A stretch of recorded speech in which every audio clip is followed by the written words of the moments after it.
first segment of this, we're talking about mindfulness, which is that ability to pay attention to what's going on to you, period, really. It can be externally, but importantly, your internal responses, both physiological and psychological, to what's going on with you. So you can develop mindfulness in a whole bunch of different ways. Keep in mind that all we're doing is building up that capacity to pay attention. So a lot of mindfulness practices will start with sitting quietly, and that's productive because when we try and sit quietly, it's kind of an unnatural state for us, especially maybe we close our eyes and then we notice all of the thoughts that are rushing through our heads. And that really gives us insight into what's going on in our daily life and how we're kind of our baseline operating system is just input all the time, or our brain's always working. But another way that we can develop mindfulness is to purposely put ourselves in somewhat of an uncomfortable state. So for example, I came out here to the park today with a sandbag and I did 6 sets of walking lunges with the sandbag on my shoulder with a time interval in between.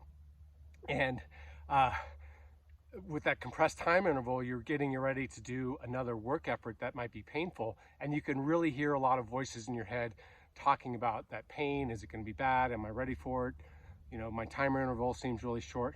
So this is really mimics a situation where we might be dysregulated, or we have a lot of stressors in our lives. And so we're actually putting ourselves in that little bit of a dysregulated state with more input, and then we're teaching ourselves to pay attention to it. So you don't just have to sit quietly to develop mindfulness. It's basically anytime you can bring that capacity of attention. So try that. Maybe do an interval workout that's uncomfortable. So warm up good, blah, blah, blah, all that stuff. Consult your doctor, of course. Stay at a Holiday Inn the night before, whatever you need to do.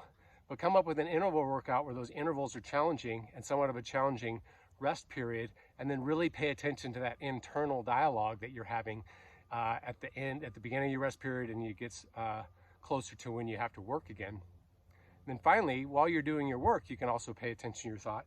Or what I tried to do out here today was pay attention to a particular muscle group. So I was really trying to get my hip to fire on the right side. So when I was walking, I didn't pay attention to my shoulders burning, or I tried to exclude my breathing, but pay attention to firing off that one particular muscle group.